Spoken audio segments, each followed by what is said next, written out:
오늘도 우리 함께 마가복음의 말씀 나누는 가운데 또 성령님의 조명하시고 또 깨닫게 하시는 은혜가 우리에게 밝히 보여주시는 성령님의 역사하심이 우리의 삶 가운데 임하기를, 오늘 주시는 말씀들이 다 나의 말씀 되는 그런 은혜가 임하기를 간절히 원합니다. 제가 이제 어느덧 저희 임마누엘 교회 설교한 지가 1년이 다 돼갑니다. 그렇죠. 제가 7월 첫째 주부터 왔으니까요. 이제 벌써 이제 다음 주면 이제 6월 첫째 주예요. 예. 정말 1주년 뭐 하는 건 아니고요. 지금 벌써 시간이 이렇게 이제 네 개의 계절을 이제 다 보내게 되었습니다. 제가 늘 부교역자로 있을 때 늘 이렇게 제가 들었던 이야기 가운데 하나가 나가면은 1년만 지나면 설교가 떨어진다는 거예요. 딱 이제 담임 목회 나가면 1년만 지나면 설교가 다 떨어진다고. 그래서 저도 지금 심각합니다. 이렇게 근데 저는 다행히도 또 하나님께서 은혜를 주셔서 제가 예전에 했던 설교들을 제가 잘 안 해요. 예, 잘 안 하게 되더라고요. 다 아껴놓고 있어요. 제가 힘들 때마다 하나씩 풀려고 이렇게 아껴놓고 제가 이렇게 밥을 이렇게 늘 짓습니다. 그래서 내가 예전에 했던 것들 이렇게 많이 참고하지 않고 거의 이제 새로 또 주시는 말씀, 다행히 이제 새벽마다 제가 이렇게 통독하면서 말씀을 전했더니 새벽에 이렇게 가끔씩 이렇게 이번 주에 이 말씀 전해야 되겠다 이런 마음들을 주실 때가 많이 있어서, 그래서 보통 그렇게 이제 주제를 정하고 이제 발전시켜서 합니다. 근데 그 가운데 이제 무조건 이제 밥을 지어야 되는 때가 있는데 그게 이제 지금 이 시간하고 수요일 있는 강의 시간이에요. 강의 시간은 제가 뭐가 없어요. 예전에 제가 해봤던 것도 아니고 제가 옛날에 대학부 제가 담당할 때 욕심이 나서 제가 요한일서를 한번 제가 제자들하고 같이 나눴었고요. 요한일서 한번 나눴었고 그리고 요한복음을 제가 한번 나눴었어요. 예.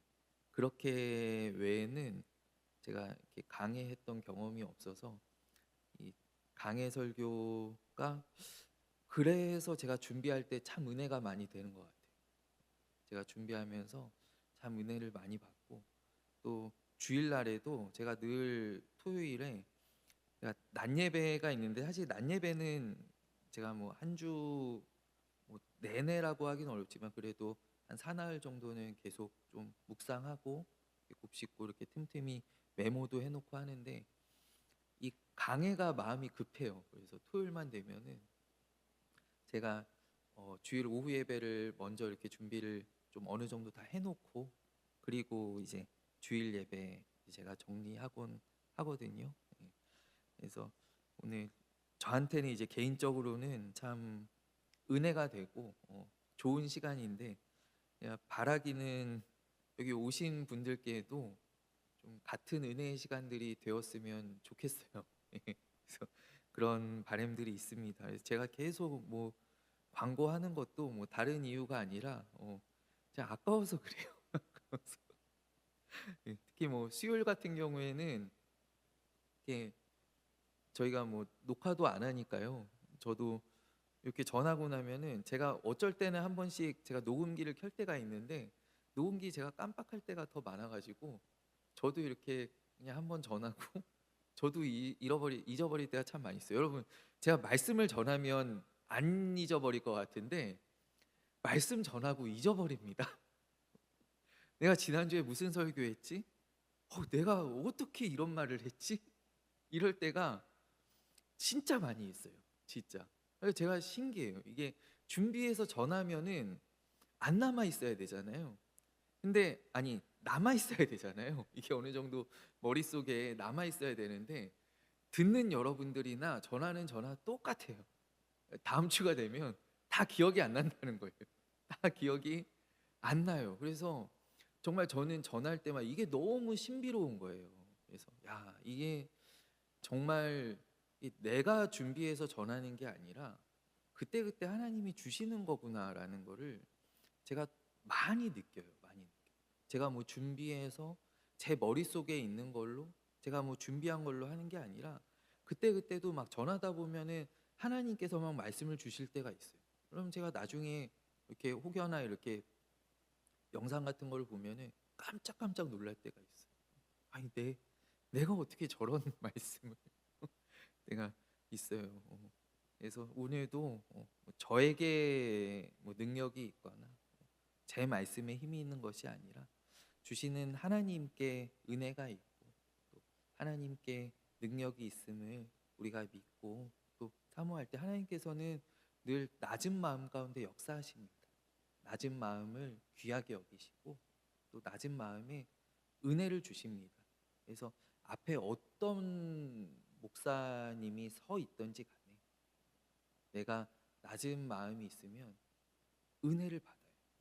제가 요즘은 이렇게 그 새벽 예배 이제 드리고 집에 가면은 저희 아내가 꼭 저기 명성교회 새벽 예배를 이렇게 아이들 깨우느라고 틀어요. 유튜브를 이제 틀으면 명성교회는 이제 7시에도 예배가 있고 8시 반에도 예배가 있어서 보통 이제 7시에 이제 2부 예배가 영상으로 이제 나와요. 근데 김삼화 목사님이나 김하나 목사님 서 계실 때는 뭐 이제 당연히 뭐 은혜가 되지만은 이제 부목사님들이 가끔씩 설교하실 때가 있거든요. 그러면은 저는 이제 교만해서 부목사님들이 서 있으면은 설교 잘 안 들어요.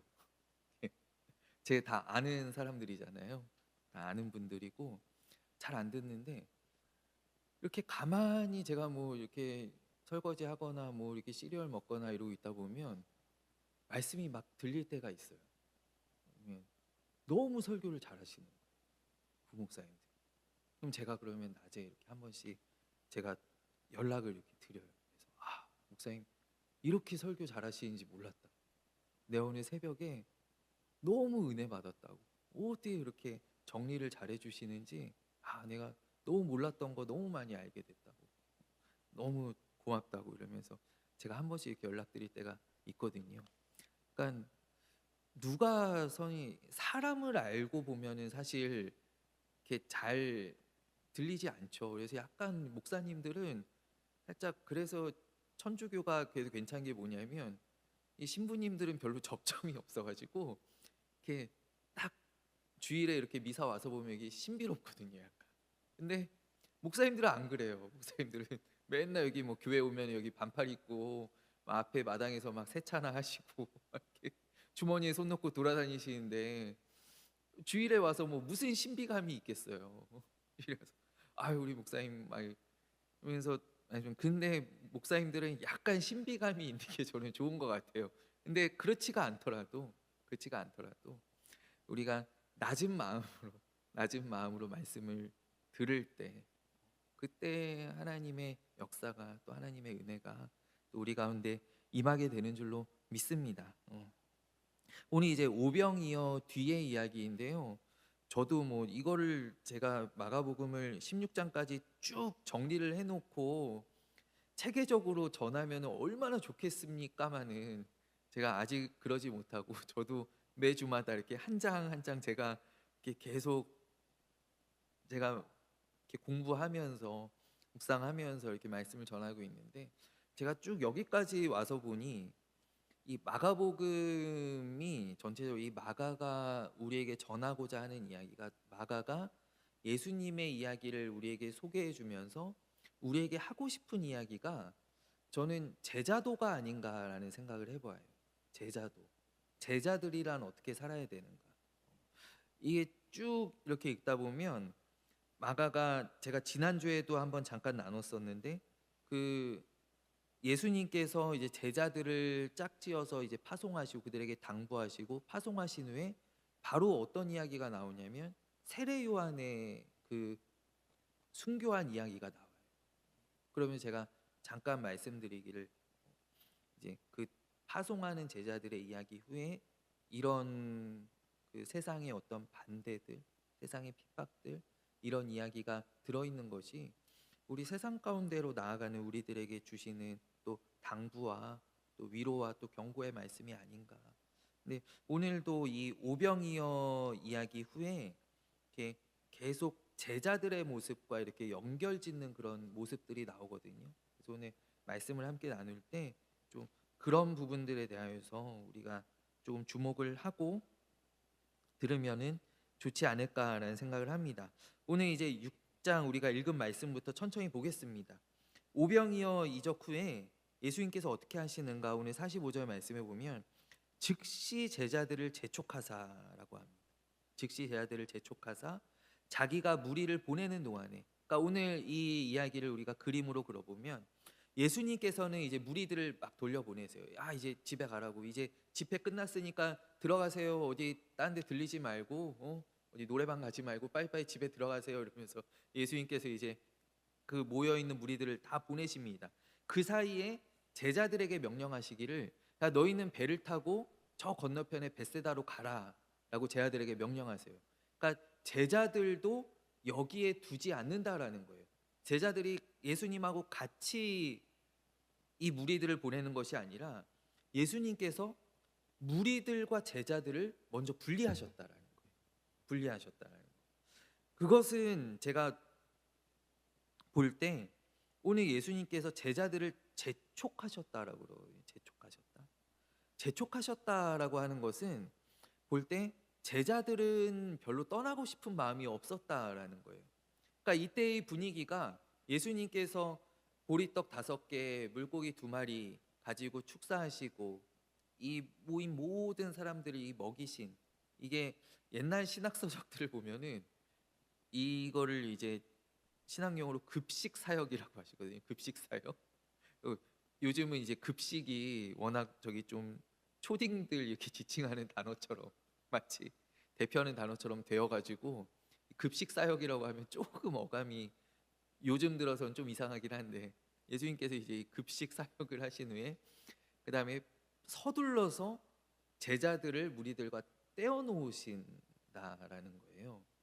이게 요한복음에 보면은 요한복음에 좀 구체적인 정황이 나와 있는데 요한복음은 6장에 마찬가지로 이 오병이어 사건이 나옵니다. 근데 그때 이 기적을 경험한 군중들이 뭐라고 얘기하냐면 예수님을 가리켜서 세상에 오실 그 선지자다라고 합니다. 예수님을 가리켜서 세상에 오실 그 선지자다 이렇게 외치면서 어떻게 하냐면 예수님을 억지로 왕으로 삼으려고 해요. 그러니까 이제 예수님을 이제 중심으로 해서 어떤 정치적인 세력을 이제 형성하려고 하는 그런 무브먼트가 이제 일어난다라는 것이죠. 그때 요한은 기록하기를 예수님께서 무리가 이제 당신을 왕으로 세우려는 줄로 아시고 예수님께서 무리를 떠나서 혼자 산에 들어가셨다라고 합니다. 혼자 산에 들어가셨다. 오늘 마가복음에서는 이 예수님께서 기도하러 산에 들어가셨다라고 해요. 근데 이때의 분위기가 요한복음에서 묘사한 바와 같이 사람들이 막 열광적인, 막 정말 떠받들고 우리의 왕이 되어 주십시오. 이제 우리는 뭐 예수님 위해서 뭐 죽음도 불사하겠습니다. 뭐 하라는 것 다 하겠습니다. 어디든지 가겠습니다. 막 이런 열광적인 분위기 가운데 이 제자들이 사실 얼마나 업되었을까요? 제자들이 자기들은 그 어떻게 보면은 이제 그 왕권의 중심에 있잖아요. 중심에. 지금도 이제 뭐 한창 이제 대선 이제 국면이 한창인데 막 이 당들이 이제 경선을 하다 보면 이제 누가 대통령이 그 대통령 후보를 중심으로 해서 막 뭉치잖아요. 이제 막 권력욕에 불타는 사람들이 막 뭉치잖아요. 마치 그런 것처럼 이제 사람들이 막 몰려오고 있는데 거기에서 이 12제자들의 위상이 어떻겠어요? 야, 여기 빨리 줄 서세요. 줄 서요. 번호표 받아가세요. 이러면서 우리는 원래부터 예수님 모셨었는데, 우리는 원래부터 예수님 따랐던 사람인데, 그러면서 얼마나 그들이 한껏 이 어깨가 막 이렇게 뽕이 들어갔고 얼마나 그 목이 정말 뻣뻣해지고 얼마나 그랬을까요? 근데 예수님께서 제자를 야, 너희들 여기 있지 마. 나 도와줄 필요 없어. 도와줄 필요 없어.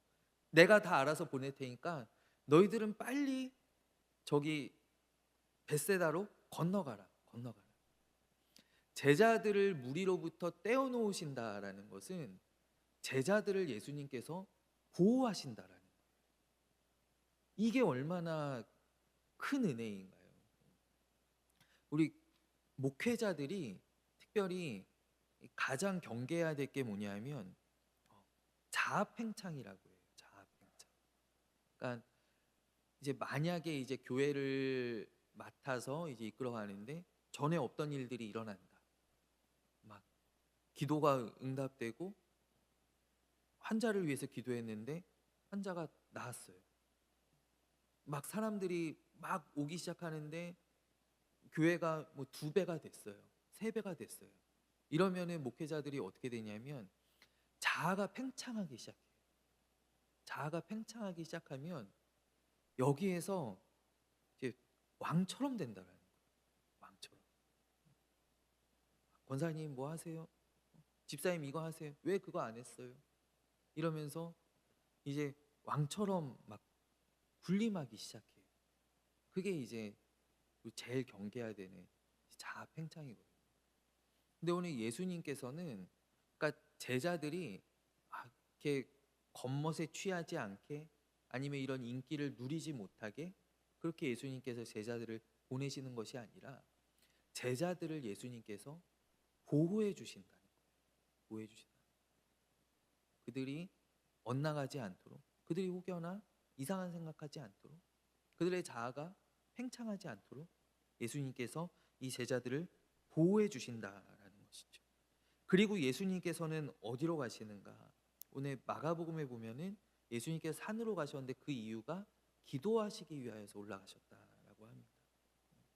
가버나움에서 우리 앞에 3장에서 가버나움에서 병든 자들 또 귀신 들린 자들 치유하신 후에 예수님께서 새벽 일찍 한적한 곳에 나가서 기도하셨던 것처럼 여기서도 예수님께서는 환호하는 무리들 속에 계시지 않고 거기에서 동떨어져서 하나님과의 시간을 예수님께서는 가지셨다라는 거예요.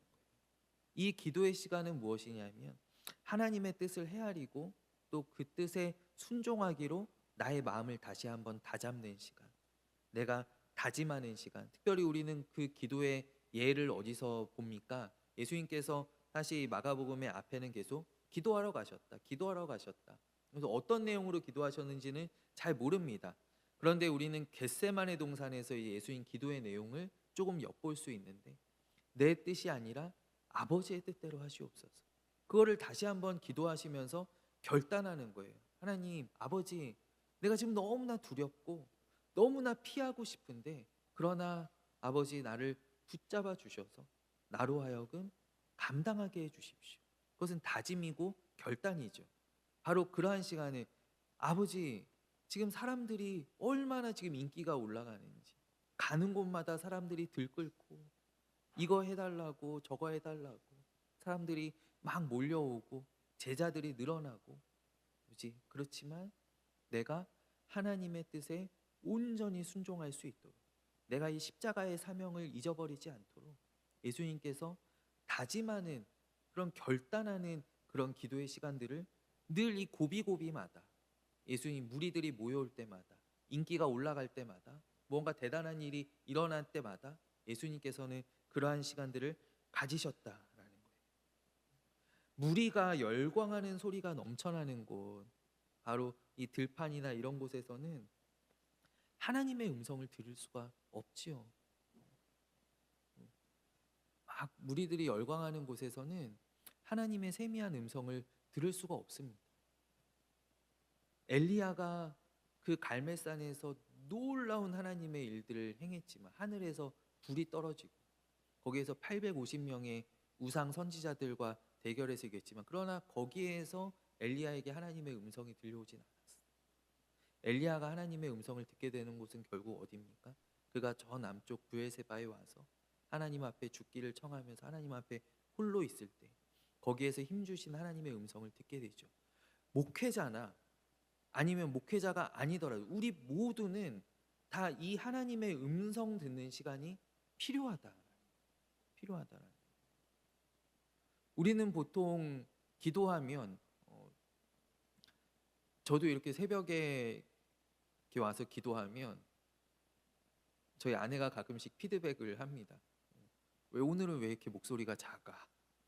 그러면 저는 이제 앞에서 이제 제가 분위기를 만들어야 되니까요. 제가 그러면 또 다음날 되면 또 크게 합니다. 또 크게 하다 보면 제가 제 할 말만 하는 것 같은 거예요. 그래서 또 어떤 날은 제가 가만히 그냥 듣고 있어요. 그냥 가만히 있어요, 하나님. 가만히 있을 때가 있어요. 한 3번에 한 번씩은. 저도 좀 들어야 될 거 아니에요. 그래서 제가 다다다다다다다다다 하다가 이렇게 한 번씩 들어요. 가만히 있어요. 우리는 하나님의 음성을 듣는 시간이 필요하다라는 거예요. 누구에게나. 오늘 이 예수님처럼. 그래서 하나님과 독대할 수 있는 곳이 꼭 우리가 예배당이 아니더라도, 제가 전에 명성교회는 제가 참 대단하다라고 생각하는 것 중에 하나가 무엇이냐면, 일과를 마치고 교회를 다녀가는 성도님들이 그렇게 많이 있어요. 그러니까 그냥 퇴근하다가 그냥 교회 와서 중고등학생들부터 다 그래요. 그러니까 그게 어떤 문화예요. 그래서 그냥 독서실 마치 학원 끝나고 그냥 들어가다가 그냥 교회 들러서 30분 기도하다 이렇게 가요. 1시간 기도하다 가는. 그래서 그런 하나님과 독대할 수 있는 나만의 자리가, 우리는 보통 이렇게 모임들 예배 나오면은 거기서 충족되는 것들이 있기 때문에 충분하다라고 생각을 하거든요.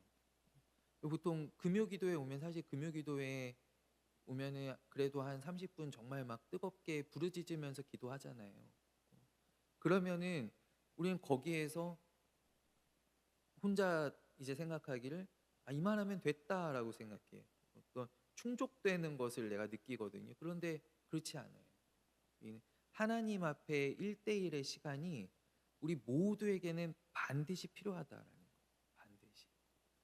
그래서 그런 자리와 그런 시간들을 어디에서든지, 내 뭐 사무실이 있으면 거기에도 조그맣게 기도의 방석을 놓고 거기에서 잠깐 하나님과의 시간을 갖는다든지, 그런 시간들을 떼어 놓을 수 있는 그런 영성이 우리에게 필요한 줄로 믿습니다. 오늘 예수님께서 그것을 우리에게 본으로 보여주시고, 또 제자들을 거기에 휩쓸리지 않도록, 그 인기에 휩쓸리지 않도록, 그 군중들에게 휩쓸리지 않도록 보호해 주시는 그러한 모습을 우리가 오늘 말씀 가운데 보게 됩니다.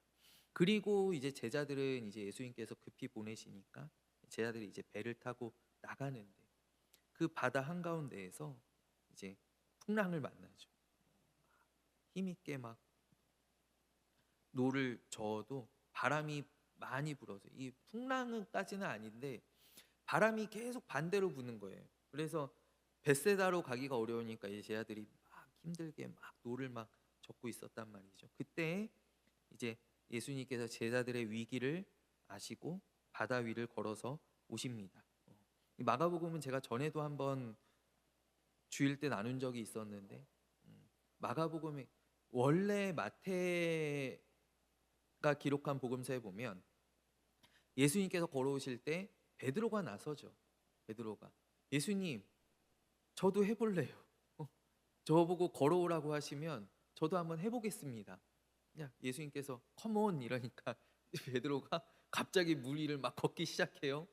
걷다가 이 바람을 보고 이제 빠져들어가는 그런 장면이 나와요. 근데 마가복음에는 베드로의 이 이야기가 생략이 되어 있어요. 근데 마가복음이, 제가 개론 때 말씀을 드렸었지만, 이 마가복음은 마가가 그러면 무엇을 가지고, 어떤 자료를 가지고 복음서를 기록했느냐? 마가는 예수님의 제자가 아니었잖아요. 마가가 무엇을 가지고 기록했느냐라고 할 때 베드로의 설교입니다. 베드로의 설교. 마가는 베드로의 설교를 듣고 그것을 집대성해서 이 마가복음을 기록했습니다. 그러면은 이 이야기가, 베드로가 무리를 걸은 게 빠졌다라는 것은 베드로가 설교할 때 한 번도 이거를 언급을 안 했다라는 거예요. 이 얘기를 안 했다라는 것이죠. 마가가 굳이 베드로가 하지 않은 이야기를 거기다 개인적인 주애를 붙여서 그때 베드로도 걸었습니다, 이렇게 붙일 필요를 못 느꼈다라는 것이죠. 그런데 베드로가 어떤 사람입니까? 우리가 아는 베드로랑은 좀 괴리감이 느껴지잖아요. 왜냐하면 베드로는 어쨌든 나서는 사람이고 자기가 뭐든지 다 해봐야 되는 사람이고 무덤에 갈 때도 베드로는 자기가 앞질러서 1등으로 도착하고 이런 사람이잖아요. 근데 그가 나중에 이제 성령을 받고 그가 초대교회의 지도자, 설교자가 되었을 때 그는 자기의 모습들을 자기의 설교에서 지워나가기 시작했다. 그가 예수님에 대해서 설교할 때, 아, 그때 나도 있었어요. 그때 내가 옆에서 봤어요. 그때 나도 걸었어요.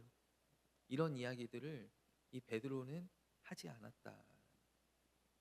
베드로는 오직 예수님만 증거하고 예수님만 높이는 그런 설교자가 되었다라는 거죠. 저는 오늘 이 본문 가운데에서 발견하게 돼요.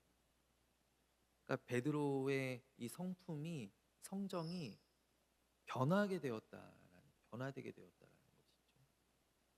그 늦은 나이에 아마 저하고 비슷한 나이일 것 같은데 그때에도 그는 계속하여서 변화되면서 하나님께 쓰임을 받았다라는 것입니다.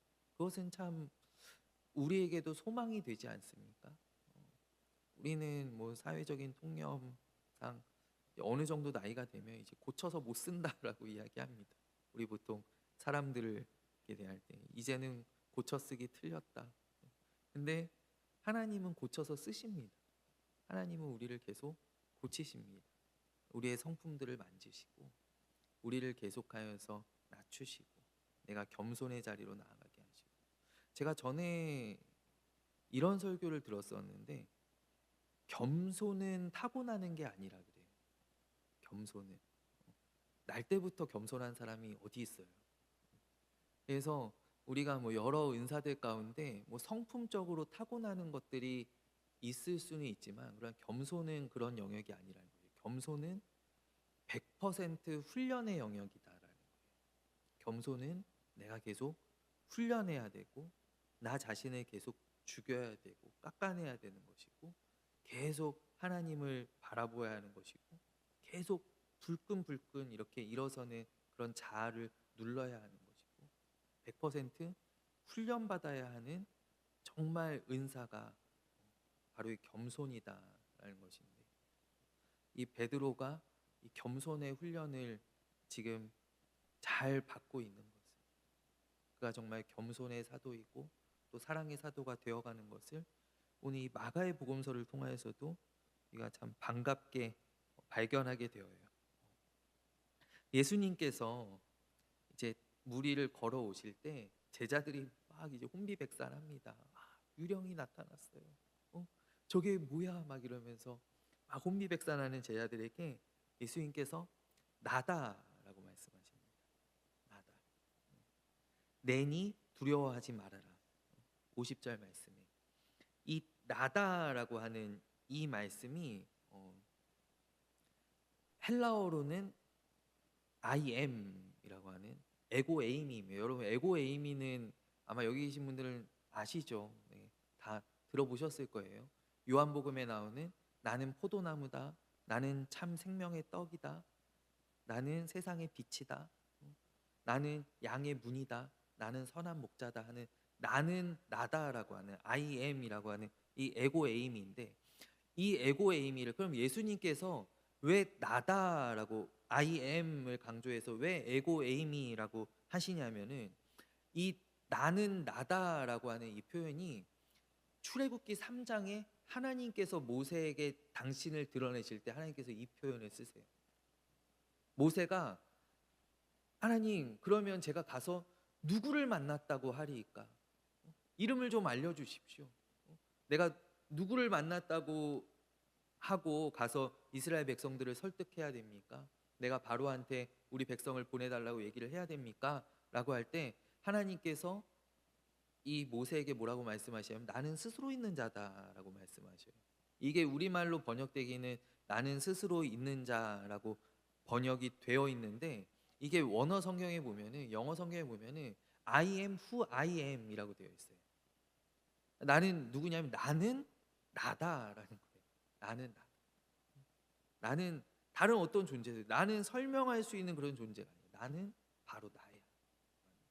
이 나다라고 하는 이 하나님의 말씀이, 하나님의 당신의 정체를 드러내시는 이 단어가 그 신약에서 예수님께서 그대로 쓰시는 것이거든요. 그러니까 예수님께서 당신의 신성을, 또 하나님께로부터 온 그 권위를 드러내시기 위해서 예수님께서 똑같은 말씀을 하시는 거예요. 나다라는 거예요. 나는 나다. 나는, 거기에 이제 요한복음에 보면 I am, 나는 포도나무다. 나는 생명의 떡이다. 나는 세상의 빛이다. 이렇게 말씀을 하시는 것이거든요. 일단 예수님께서 하나님이심을 이 장면 가운데 예수님께서 무리를 걸어오시면서 제자들에게 알려주신다라는 것이죠. 근데 여기에 대비되는 모습이 무엇이냐면, 그러함에도 제자들은 깨닫지 못한다라고 해요. 제자들은 깨닫지 못한다. 제자들의 마음이 둔하여졌다라고 합니다. 이 그러니까 마가복음에서는 마가만 마태복음에 보면은 여기에서 약간 제자들의 어리석음을 조금 마태는 약화시켜요. 약화시켜요. 의도적으로 그런 건지 모르겠어요. 아니면은 마가가 의도적으로 더 부각하는 것일 수도 있겠죠. 왜냐하면 마태는 그 현장에 있었던 사람이니까. 마태는 그 현장을 이렇게 묘사합니다.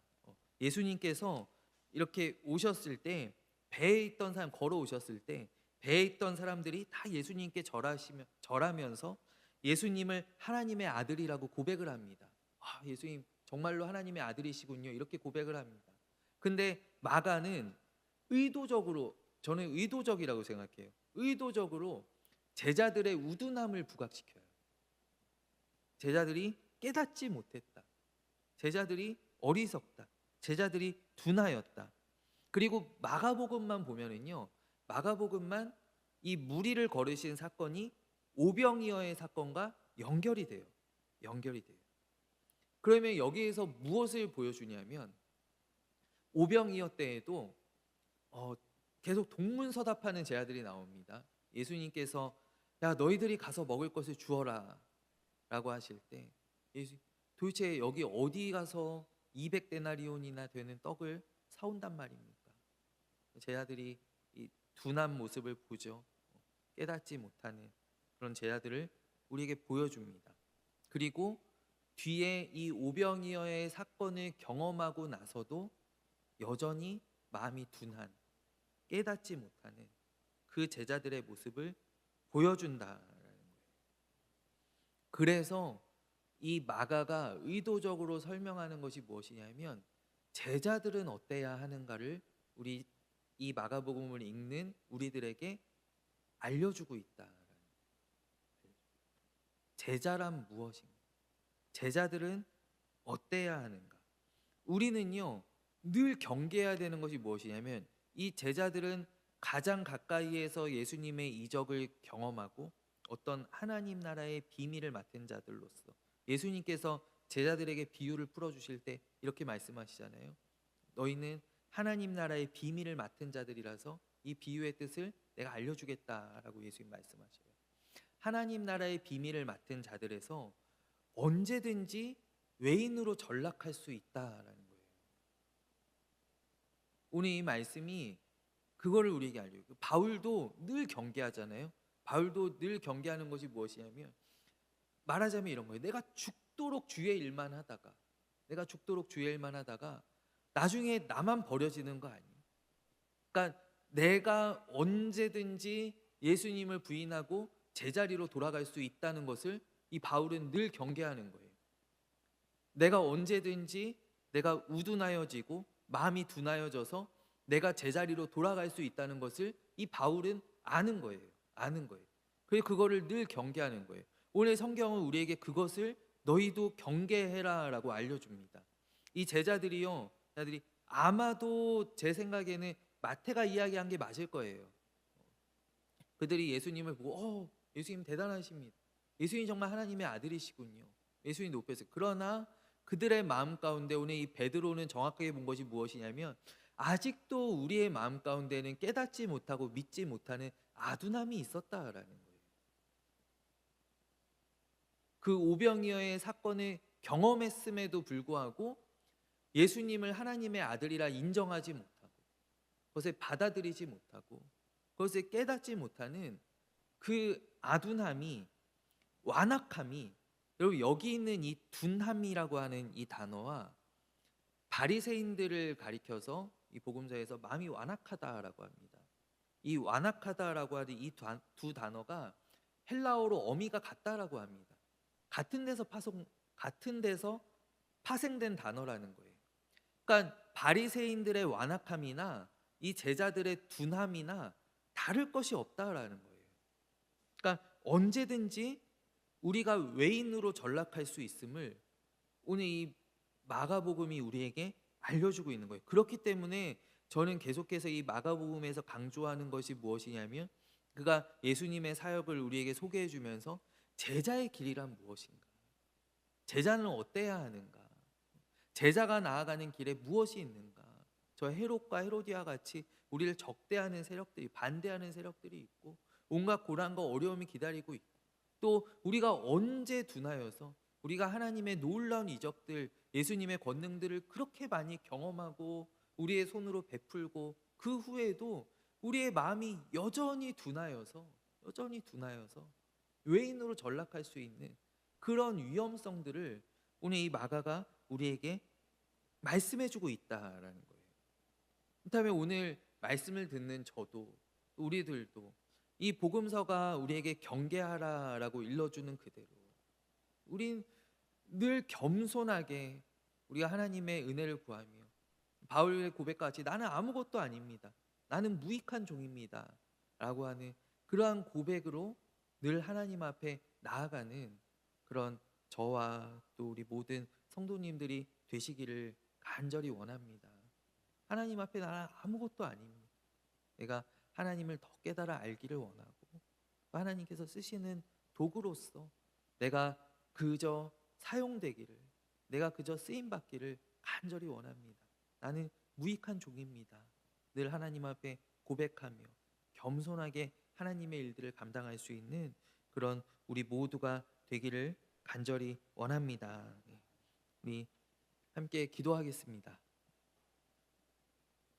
하나님 아버지, 나는 무익한 종입니다. 아무것도 아닙니다. 주일에 강단에서 전하는 모든 말씀들이 다 아버지로부터 나오는 것입니다. 하나님, 내 마음이 높아져서 순간 교만하여서 아버지 은혜를 빼앗기고 우둔한 자 되지 아니하도록 주님 나를 굳게 붙잡아 주시옵소서. 하나님 우리 임마누엘 교회를 굳게 붙잡아 주시옵소서. 아버지 저 흥분한 군중들과 제자들을 속히 분리하셨던 것처럼 하나님 우리가 어떤 세상의 환호, 어떤 세상의 부와 또 귀한 것들로부터 하나님 우리를 늘 분리하여 주시고 우리가 물들지 않게 하여 주시고 우리 그 가운데 늘 하나님의 은혜를 경험하며 나아가는 하나님 기뻐하시는 또 주님의 제자 되는 교회가 될 수 있도록 하나님 우리 가운데 역사하여 주시옵소서. 아버지 오늘 온종일 또 주의 전에서 우리 수고한 우리 귀한 우리 믿음의 성도님들 주님께서 한 분 한 분 기억하여 주시고 또 이제 돌아갑니다. 발걸음을 지켜 동행하시고 또 이 한 주도 주님의 은혜 가운데에서 승리하는 우리 모든 만남과 우리의 모든 행하는 일들 가운데 주님께서 역사하시고 또 인도하여 주시고 하나님 영광 받으시는 우리 복된 믿음의 자녀들이 다 되게 하여 주시옵소서. 함께 하시는 주님 감사합니다. 살아계신 예수 그리스도의 이름으로 간절히 기도하옵나이다. 아멘. 이제는 우리 주 예수 그리스도의 은혜와 하나님 아버지의 사랑과 성령님의 교통하심이 오늘 사랑하는 우리 임마누엘 교회 우리 모든 성도님들 우리 귀한 일꾼들 머리 위 가정과 또 모든 기도의 제목들 위에 이제로부터 영원까지 함께하옵시기를 간절히 축원하옵나이다. 아멘.